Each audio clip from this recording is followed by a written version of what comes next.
Assalamualaikum warahmatullahi wabarakatuh. Kita jumpa lagi bersama channel kesayangan kita, Mafia Gaib.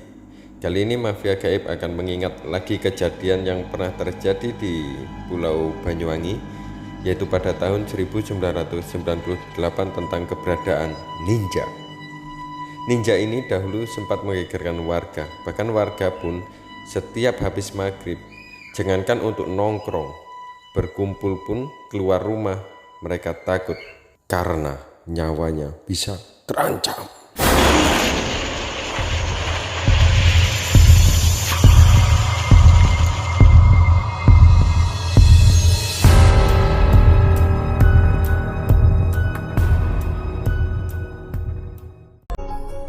Tahun 1998, Jawa Timur pernah jadi tempat paling mencekam. Kala itu jangankan keluar malam, setelah maghrib saja, orang-orang sudah menutup rapat-rapat rumahnya. Mereka takut jika beraktivitas di luar, nyawanya terancam oleh pembunuh yang kala itu populer dengan nama ninja. Kejadian ini sendiri berawal dari isu tentang dukun santet yang menebarkan keresahan. Sebuah versi mengatakan jika para ninja tersebut diutus pihak tertentu untuk membunuh para dukun tersebut. Hal ini juga tersirat dalam sebuah pesan radiogram yang dikeluarkan oleh Bupati Banyuwangi saat itu.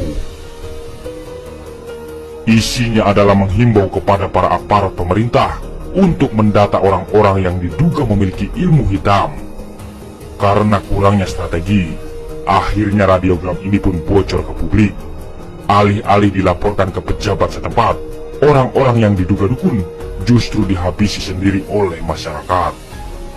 Kejadian ini terus berlarut-larut hingga akhirnya muncul sosok ninja di tengah-tengah konflik tersebut. Pertama, sasaran ninja yang ternyata bukan dukun. Beragam opini masyarakat tercipta tentang sosok ninja ini.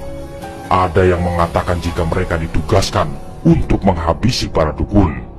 Namun pada kenyataannya justru berkebalikan. Korban yang berjatuhan malah dari kalangan ulama dan guru-guru ngaji. Banyuwangi jadi kota pertama akan kejadian tersebut. Ketika masa mencekam ini, dalam sehari paling tidak ada 2 orang yang mati dibunuh, dan dipastikan mereka adalah orang-orang yang lurus agamanya.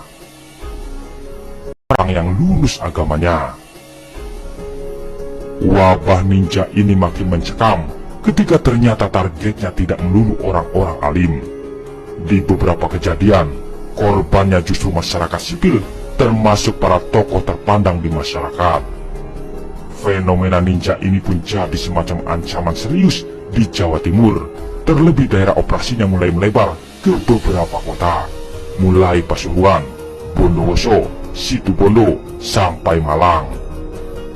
Menurut tim investigasi swadaya dari organisasi masyarakat, jumlah korbannya sendiri sudah mencapai 147 orang di Banyuwangi saja.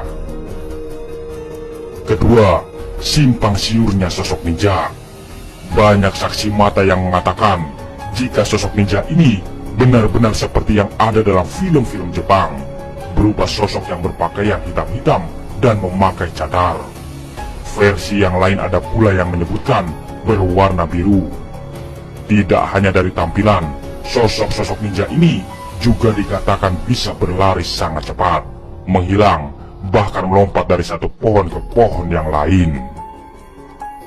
Ada yang mengatakan pula jika sosok satu ini bisa berkamuflase dengan baik. Dalam hal ini mereka berpura-pura menjadi orang gila. Fenomena orang gila ini juga jadi perhatian khusus masyarakat. Pasalnya makin banyak saja jumlah orang gila yang muncul di tengah mencekamnya kejadian tersebut. Bahkan masyarakat yang katanya pernah menangkap ninja ini mengatakan jika sosok satu ini tiba-tiba saja berubah menjadi orang gila. Yang ketiga, cara para ninja bekerja.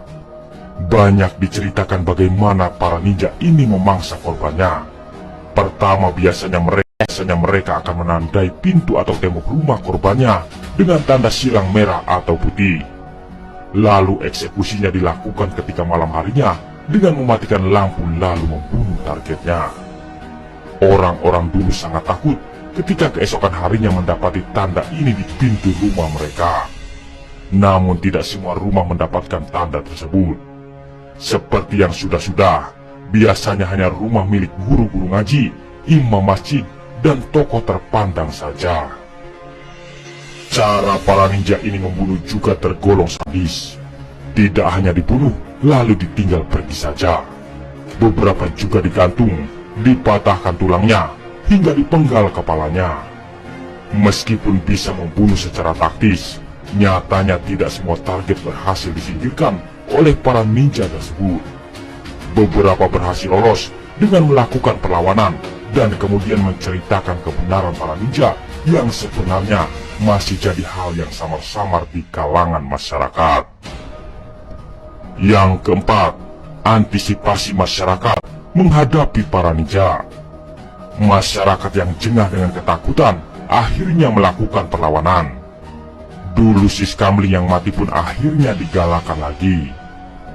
Para pria dewasa pun berkumpul dan berjaga, sedangkan anak-anak dan wanita mengunci semua pintu dan jendela rumahnya.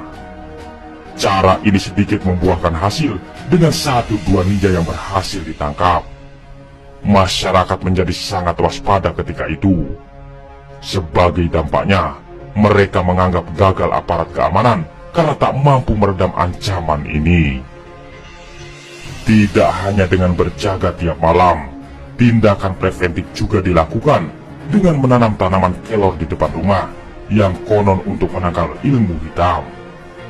Tidak hanya menanam kelor, tiap-tiap orang, bahkan para wanita juga dibekali dengan bambu kuning di tangan mereka. Konon katanya, bambu-bambu tersebut akan membuat para ninja akan sangat kesakitan.